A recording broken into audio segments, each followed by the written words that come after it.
আছে, নামাজ লাগবে না, হজ লাগবে না, যাকাত লাগবে না, খালি হাতে বায়াত পড়লেই জান্নাত। জোরে বলি নাউজুবিল্লাহ।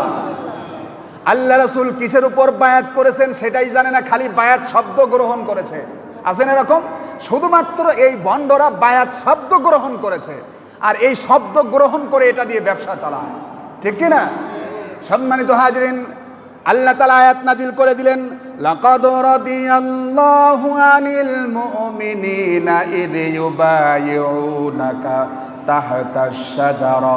আল্লাহ তাআলা বলেন, মুমিনদের প্রতি আল্লাহ এখন সন্তুষ্ট হয়ে গেছেন যখন মুমিনেরা তোমার হাতে হাত রেখে উসমান হত্যার বদলা নেয়ার জন্য যে বায়াত গ্রহণ করেছে, এই বায়াত দেখেই আল্লাহ তাআলা রব্বুল আলামিন মুমিনদের উপর খুশি হয়ে গেছেন। জোরে বলি সুবহানাল্লাহ।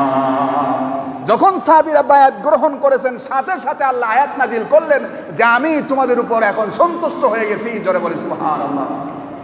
কাফের মুশরিকেরা এখন বুঝতে পারল মুসলমান জীবন থাকতে ওরা আমাদের সাথে এখন যুদ্ধ করবে, সুতরাং তাড়াতাড়ি উসমানকে ওরা ছেড়ে দিল।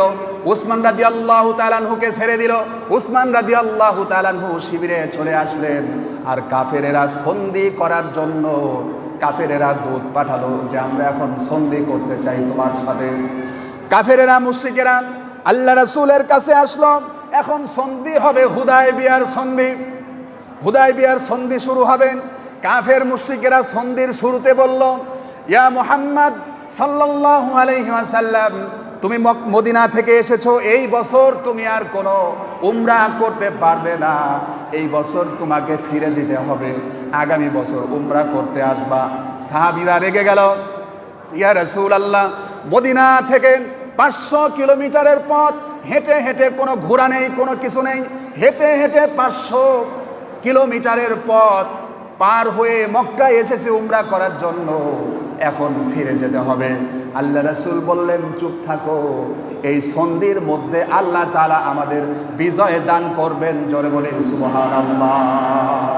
হুদায়বিয়ার সন্ধিকে আল্লাহ তাআলা, হুদায়বিয়ার সন্ধিকে ফাতহুম মুবিন বলা হয়, প্রকাশ্য বিজয় বলা হয়।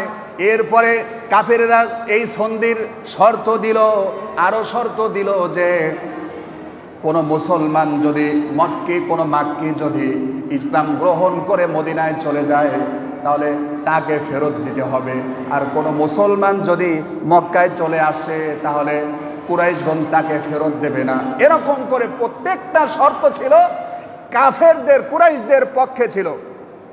একটা শর্ত শুধুমাত্র মুসলমানদের পক্ষে ছিল।